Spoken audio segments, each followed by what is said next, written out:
Contact us to avail the combo offer of General Studies and Public Administration optional with 20% discount. Yes, good morning everyone. Yes, today we are going to have the Hindu analysis of 9th July 2021. So let us see which are the important articles relevant to our examinations appeared in today's The Hindu newspaper. These are the articles, mains related articles, prelims related articles. First of all, we will have overview of all these articles, then we will discuss them one by one. The first article, Troubling Prospects in Afghanistan, a very good article written by Rakesh Sood. So he has some kind of experience working with the government, Indian Foreign Service. So along with that, we have to also understand that the context of the article, it is talking about Afghanistan peace process. So many times such articles are appearing from time to time. So we have to take input from GS2 paper international relations here. Okay. So next article, should only elected legislators be eligible for chief ministership?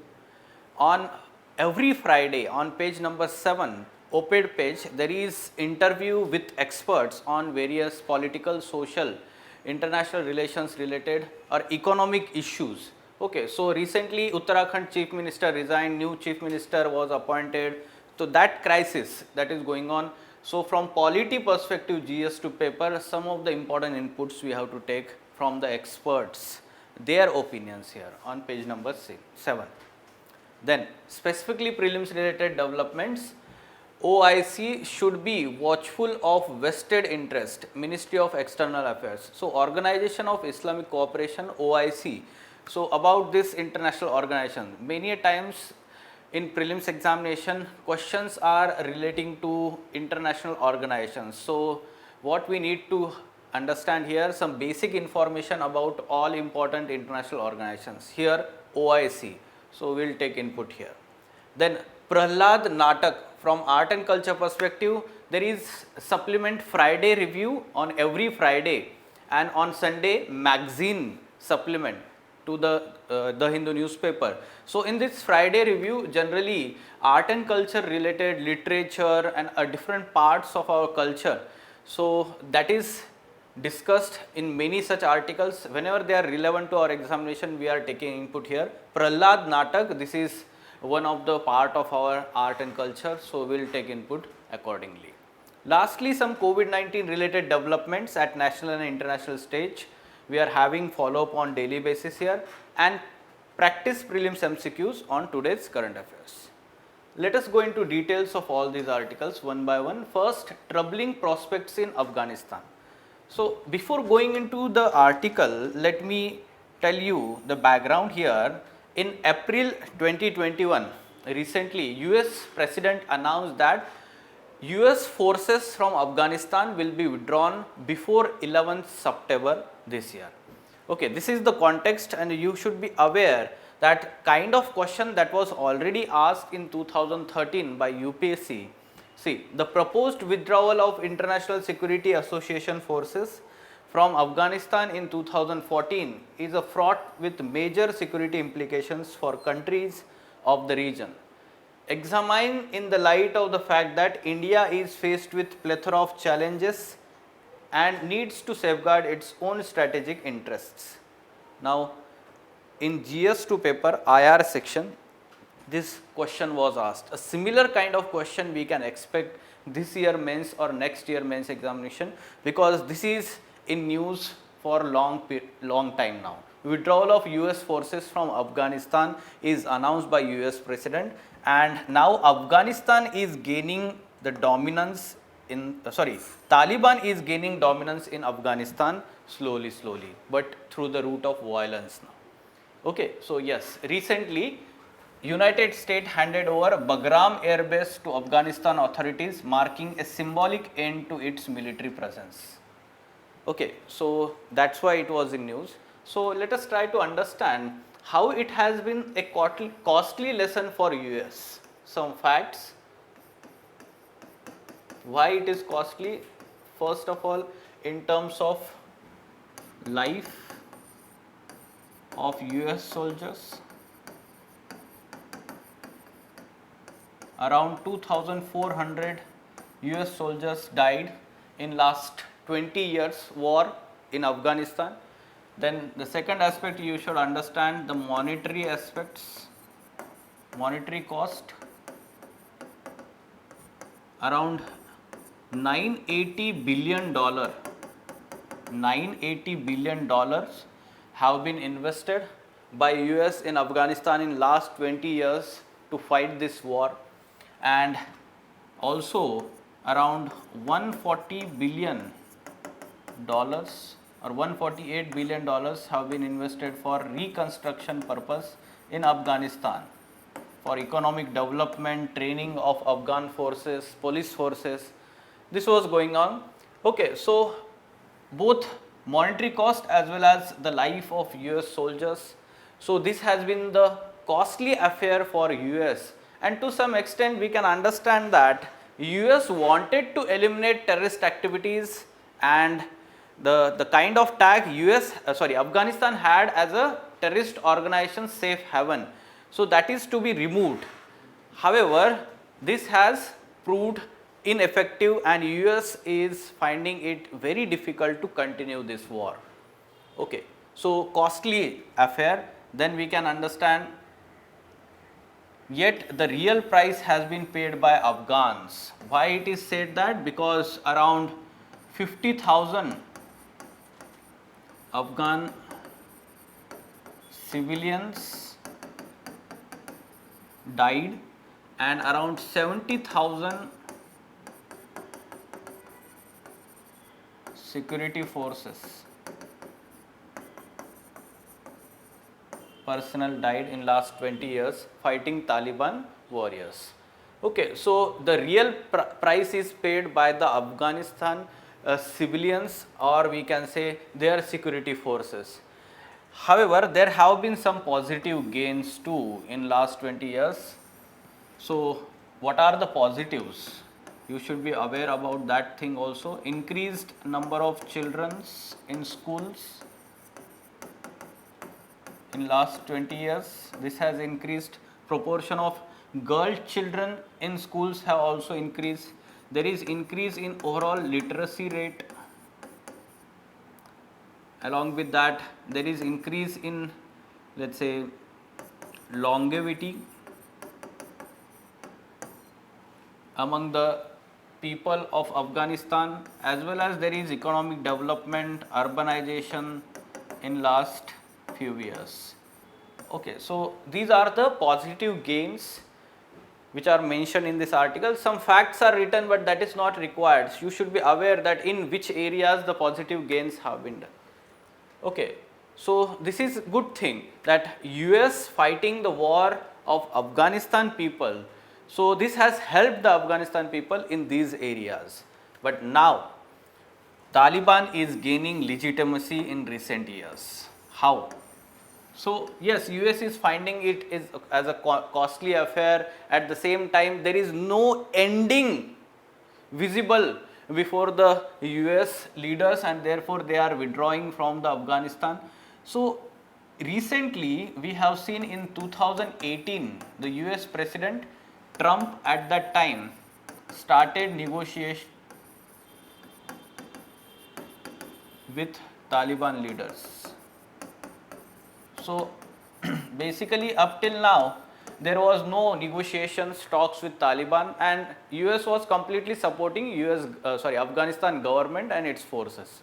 However, now it is negotiating with Taliban, and recently in 2020 even US convinced Afghanistan government to release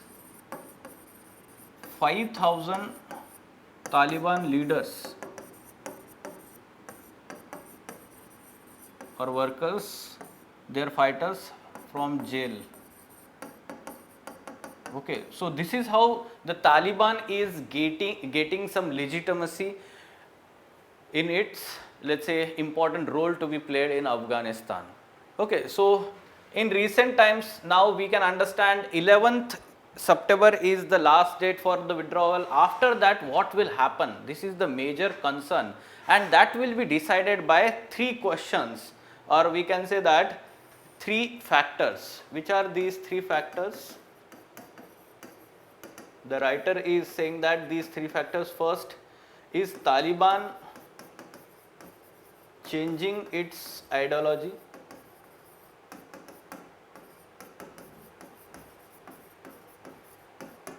This is the major factor, that earlier it was negotiating, but after withdrawal of US forces, whether it will again resort to the violence and the dominance, or we can say despotic rule. So this is the major concern. The second factor is that whether the leadership in Kabul will be united or divided against Taliban, because many leaders are of the view of power sharing with Taliban, many of them are not in view of power sharing with Taliban. Okay, this is the second concern. And third concern is role to be played by Pakistan.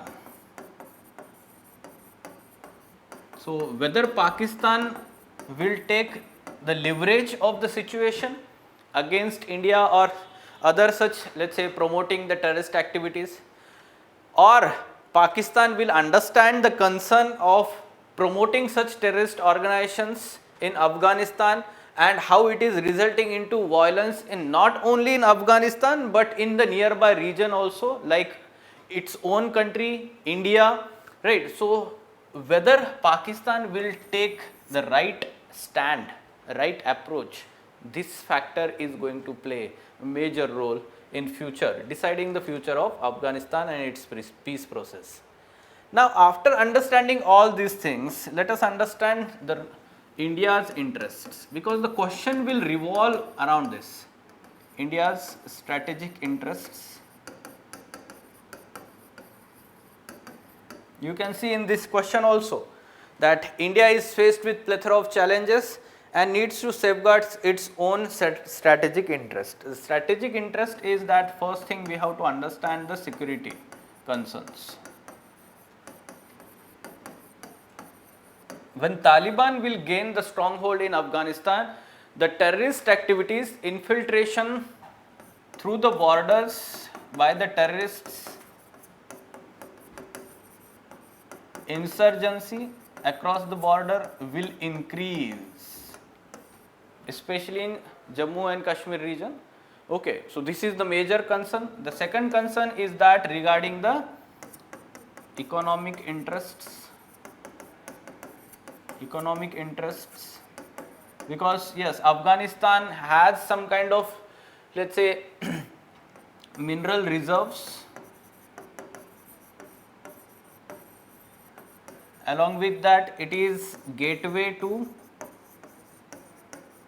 Central Asia, which is having a huge energy resources that India is actually trying to tap from the Central Asia, like Uzbekistan is there, Tajikistan is there. So these countries which are having good relations with India, so India is trying to develop the good relations or invest in the peace in the Afghanistan, because what happens is through Iran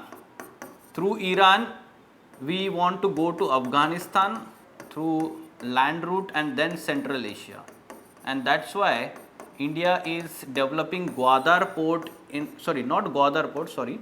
okay, so in Iran we are actually developing Chabahar port. Gwadar port is in Pakistan, being developed by China. Okay, Chabahar port in Iran, and then from Iran to the land route to Afghanistan and then to Central Asia. This is the economic interest that India is having, and bypassing Pakistan is the major, let's say, aspect here, right? So as Pakistan is not allowing through land route the trade with the Afghanistan and Central Asia, we are changing the route here, and through Iran we are reaching Central Asia. So these are the most two important, let's say, strategic interests that we have. Okay, security interest and economic interest, and other like geopolitical interests. You can talk about the peace in Afghanistan and surrounding region is of the concern for India also. Recently, in the Afghanistan talks, peace talks, India has slightly changed its stance and said that is ready for talks with Taliban and power sharing with Taliban. Okay, so earlier India's stand was India was not at all in favor of negotiating with Taliban, but recently it is changed. The second aspect, you should talk about the word double peace. This was said by our external affairs minister S. Jaishankar. Double peace means peace in Afghanistan and peace in surrounding region. Peace in surrounding region. This is called as double peace. You can use directly these words in your answer whenever this question is talking about Afghanistan peace process. There is one more conference, Heart of Asia Conference. Heart of Asia Conference. This is the initiative for Afghanistan peace process by Afghanistan and Turkey. This is also called as Heart of Asia Istanbul Peace Talks. Okay, so this is the important information you should be aware about. For this is for prelims examination and other things are for mains examination.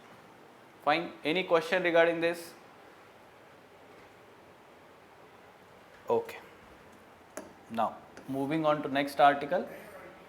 Should only elected legislatures be eligible for chief ministership? Now, yes, the context of this article, it is talking about recently the changes in the chief ministership of Uttarakhand state that happened. What are the legal constitutional issues involved? Earlier we discussed those issues, but again the experts' opinion, we have to understand what experts are having view on these questions. The 4 questions are asked and their views we have to understand, and the balanced approach we will write down in our answers whenever question is there. Should chief minister be mandatorily picked from the pool of elected MLAs? On this question, the experts are of the view that it is not required. The constitutional provision, constitution provides that any person can be appointed as chief minister, but within 6 months that person has to be getting elected to state legislature. Otherwise, his office, he has to resign from the office, vacate from the office of chief minister. Okay, so yes, according to expert, this brings the variety of the persons, or we can say the pool. It widens the pool from which the person can be appointed as leader or chief minister of the state. Okay, so this is a good thing, and the protection is given by the constitution itself, the limit of 6 months. So this is good thing. However, the expert is of the view that recently what is happening, instead of objective criteria, appointing CM has been or is being done by the headquarters of ruling party in the central government, because majority of the states are having the same party in power as the center, and that's why instead of, let's say, having the objective criteria, to some extent the political interests are involved here in appointing any person as chief minister. So actually that should not happen. Actually that should not happen. The person who is having the right caliber and ability to lead that particular state, surely that person should be appointed as a chief minister. Okay, so for on this question, this is the view. The second question, or at the very least, should the member of parliament resign immediately from the house if picked to lead the state? on this particular issue, the experts are agreeing with this. Okay. So, at present, what is happening is, many times some of the leaders from that particular state can be the members of parliament. Now, that particular member of parliament can be appointed as chief minister. However, that person is not the member of legislature at present, and after 6 months he may be elected, or he may be resigning from as a MP, then conducting the election, contesting the elections in the vacant seats for the by-polls. Okay. However, this creates some kind of conflicting situation. Why? Because the person is holding two constitutional positions at single time. The person is holding two constitutional positions in a single time at a time. He is also MP, member of parliament, and the person is also acting as a chief minister. So, that should not be there, and that's why the constitution should be amended for this.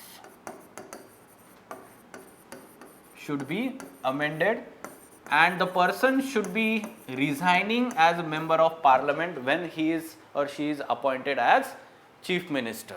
Okay. So, this is the view of the expert on this question. Now, second question, it is talking about Mamata Banerjee has 4 months left to get elected as an MLA. Several opposition leaders have suggested that Mr. Rawat's case portends a similar predicament for her. Is there reason for her to worry? So, yes, we have to understand that she lost the assembly elections and she is now appointed as chief minister. That means within 6 months she needs to be getting elected to state assembly. There are at present 7 vacant seats to West Bengal assembly, and ECI has not yet announced by-polls to these seats, and now there are 4 months remaining to get elected, otherwise there will be some kind of constitutional crisis will happen in West Bengal. So, the experts are of the view that it depends on the free and fair working of ECI here. Without any influence by the central government, ECI, Election Commission of India, should announce the by-polls and conduct these by-polls and leave it to the people of the state to whether to elect the person as the member of state legislature or not. Okay. What will happen if the ECI is giving any reason? Suppose ECI is giving reason that because of COVID-19 situation we are not able to conduct the by-polls, but the experts are of the view that you have conducted these assembly elections to these states when there was second wave going on in full scale. How can you not conduct the by-polls to 7 seats and giving such reasons which are not, we can say, adequate, satisfactory reasons? Okay, so that's why the experts are of the view that ECI will surely conduct the by-polls here. Okay, so there is need not to worry for the Chief Minister of West Bengal. Then next question, there are also the questions of institutional resilience. Sorry, one more question is there. Given the extraordinary circumstances of pandemic raging since early 2020, should we as a polity be flexible on the constitutional and legislative deadlines? That means here the, we can say, interviewer is asking that should we delay this 6 months deadline in extraordinary situation like pandemic, but the experts are saying that we should not delay, because whatever the extraordinary situation is there, the people tomorrow will try to create an ordinary situation and pose it as a extraordinary situation, and that will become the ordinary in future. So that's why the experts are saying that we should not delay or extend such deadlines. US has conducted presidential elections, all other countries are conducting the elections. We should not delay such kind of elections because they are actually the basis for democracy in the country. Okay. Then the next question, it is saying that there is also the question of institutional resilience. What more can be done to insulate bodies such as ECI from being seen as susceptible to external pressures? Okay, so basically it is talking about the independence of constitutional and statutory bodies. So how to ensure that independence? Surely Election Commission of India has acted in a free and fair manner and independent manner, conducted all the elections in a free and fair manner, and therefore the people in the country have trust in this Election Commission of India. Okay, there is some kind of legitimacy in the country that is having the faith on Election Commission of India, that it is conducting elections in a free and fair manner, and this is how the democracy is working in the country.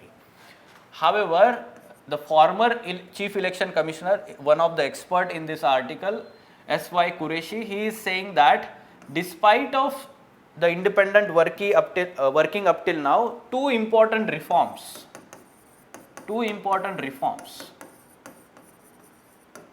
that are required to be undertaken. First is, it is talking about the appointment process. There is need of reforms in appointment process. At present, how Chief Election Commissioner and other election commissioners are appointed, this is very opaque process, and there is no committee panel of experts to examine the, let's say, names which are proposed or selection criteria. There is no qualification mentioned in the constitution, and therefore this appointment process is to some extent non-transparent, and therefore it may involve some vested interest. If you are talking about the international practices in different countries, there are many countries which scrutinize the names which are proposed for election commission for that country. There is legislative scrutiny also in many countries, and therefore in India also there should be some panel or committee which should be involving member of opposition also, leader of opposition in Lok Sabha and Rajya Sabha, or at least Lok Sabha. So that should be the criteria here, or we can say then such appointment process can be said as a transparent and objective. The second issue or reform that is required is regarding independence of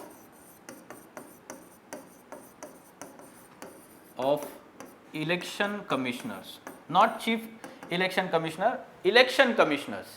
What is at present, the protection is given to Chief Election Commissioner but not election commissioners in our constitution.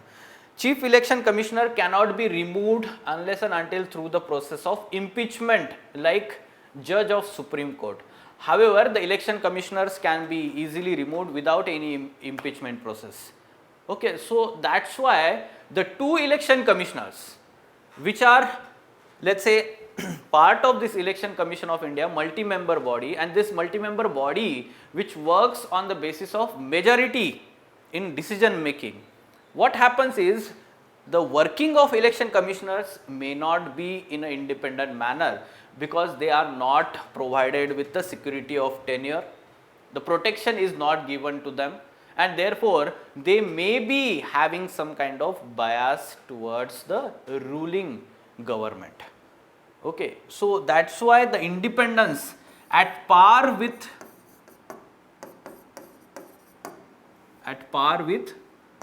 CEC, this should be given to ECs also. Okay, so two important reforms you can mention in the answer whenever we are talking about independence of Election Commission of India. Fine.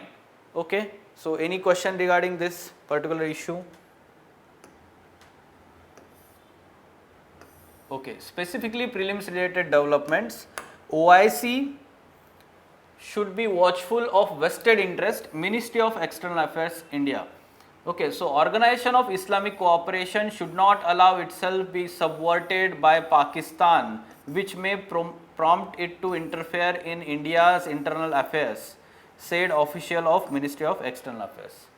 So yes, this is not that important, but what is important for prelims examination, The basics about this organization of Islamic Cooperation. This is the collective voice of Muslim world, considered as collective voice of Muslim world. This is also the second largest intergovernmental organization in the world after United Nations, because there are 57 member states in this organization. This was formed in September 1969 and at present its headquarter is in Jeddah, Saudi Arabia. Jeddah, Saudi Arabia. We have to understand that though significant Muslim population lives in India, though India is not the member of this OIC. Okay, Organization of Islamic Cooperation. India is not member of this OIC organization. Though in 2019, 50th anniversary of OIC, Indian foreign ministers were invited as guest of honor to this 46th session of the Council of Foreign Ministers in 2019. Okay, so this much information is sufficient from this organization. Fine. Now, Prahlad Natak. Now, this particular page number 1 of Friday review supplement of the Hindu newspaper, the first page, Prahlad Natak is actually the traditional play or theatre form, we can say, theatre art of Odisha region, native to Odisha region, especially Ganjam district of Odisha, specifically Ganjam district of Odisha. Now we know the story of Bhakta Prahlad. Many of you may be remembering that since childhood, story of Vishnu's man lion avatar Narsimha. Okay, so there is a story, Puranic story, but that is not important. You should be aware that Bhakta Prahlad or Prahlad Natak, it is related to Vishnu's man lion avatar named as Narsimha. Okay, so this is based on the text by Raja Ramakrishna Chotaraya, the king of Jalantara, the earlier we can say Srikakulam district region of Andhra Pradesh. From that region, the king was there and he has written the text, and on the basis of that text this play or theatre art is based. Originally Prahlad Natak was spread over 7 nights, but it reduced to 3 nights, and now it is an overnight performance of 12 hours in some of the villages in Ganjam region. Overnight performance of 12 hours. It is performed in an open setting. It uses unique 7-stepped platform called as Manch. This is wooden platform around 6 feet high. Okay, so this is performed in open air setting, not closed air. Though the costume and makeup bear same striking resemblance to Kathakali and Yakshagana, again the important, let's say, classical theatre forms and dance forms. It is the mask of Narsimha who signifies the victory of truth over evil, that is of immense significance to both practitioners and patrons of Prahlad Natak. You should be also aware that the mask here of Narsimha is also worshipped in and protected in some of the temples in the Ganjam district of Odisha. Okay, yes. And lastly, music is the life of Prahlad Natak, and the lead singer, also known as Gahaka, must be the excellent vocalist. Okay, excellent vocalist, Gahaka. Some, let's say, typical names are important in art and culture. You should be bugging up this information, revising again and again. See, art and culture, history part, where many facts will be there, but what you can do is the most important part should be remembered. For example, yes, Prahlad Natak, Narsimha avatar of Vishnu, then the text by Chotaraya, king of Jalantara, open air setting is there, then the costumes are similar to Kathakali and Yakshagana, mask of Narsimha is the most important, music is important, and the Gahaka is the lead vocalist or singer, is the excellent singer or vocalist. This information is sufficient. Okay, 4 to 5 points you can make notes from this Prahlad Natak. Okay. Finally, COVID-19 related developments. Sanofi and GSK companies has said that they received approval for their phase 3 clinical study in India to assess the safety, efficacy and immunogenicity of their COVID-19 vaccine candidate. Now this is going to be the global randomized double blind phase 3 study that will include 35,000 volunteers above 18 age and older across sites in US, Asia, Africa, Latin America. So basically this study is going to be helpful to understand how this virus is getting evolved into different variants and it is evading the immunity that is provided by various vaccines. So in future we will need some new kind of vaccine development which will be helpful for protecting against the new variants.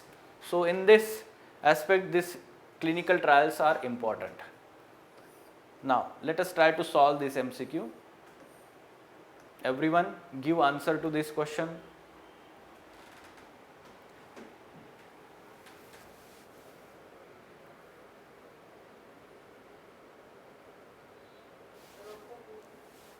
Yes, B.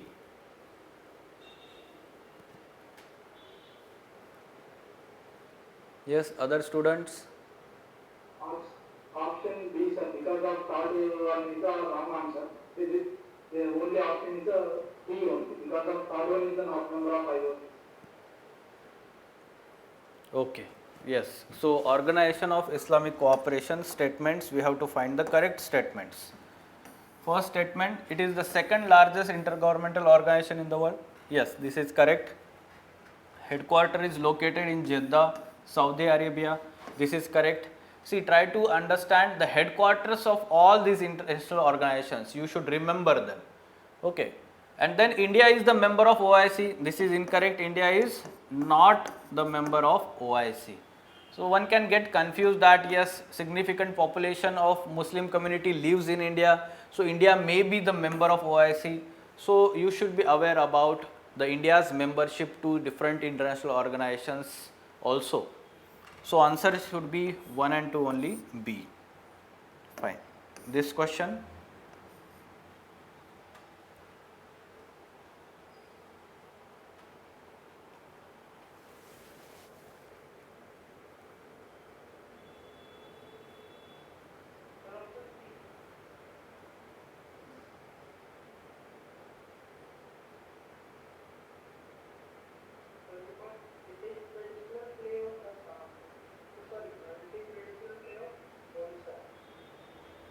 Yes, other students? Okay. Yes, we are talking about Prahlad Natak. So, it is traditional play of native to Indian state of Assam. This is incorrect. Not Assam, rather Odisha state. Such kind of, let's say, confusion can be created in the statements in the examination. It is the musical drama tells the story of Vishnu man lion avatar Narsimha. Yes, this is correct. It is performed in an open air setting. This is also correct. So 2 and 3, C should be the answer here, right? Yes, good. Okay, so these were important articles from today's The Hindu newspaper. Any question regarding this?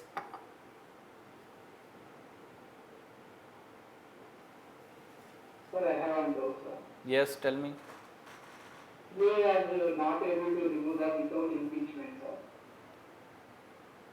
Election commissioners, chief election commissioner is given that protection, not election commissioner. What is the behind of logic? Chief election commissioner and the election commission. They have election commission does not have the security of court. Then what is the behind of that logic? See, constitution has not said that whether it should be a single member body or a multi-member body. They thought that in future if needed it can be made as a multi-member body. Till 89 or 90 it was single member body. Then again it was made multi-member, again single member, and again it is now presently multi-member body.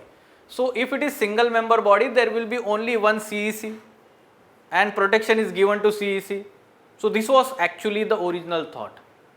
Okay, and if suppose in future it is made multi-member body, Then ECs were to be appointed to support actually CEC.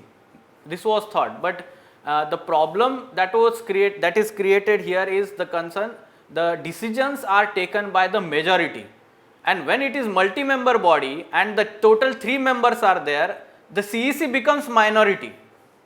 His voice becomes minority, and 2 ECs voice becomes majority, and they are not provided the independence here. So what if these 2 ECs are biased towards central government or let's say ruling party? This is the major concern now. Okay. Yes. Any other question?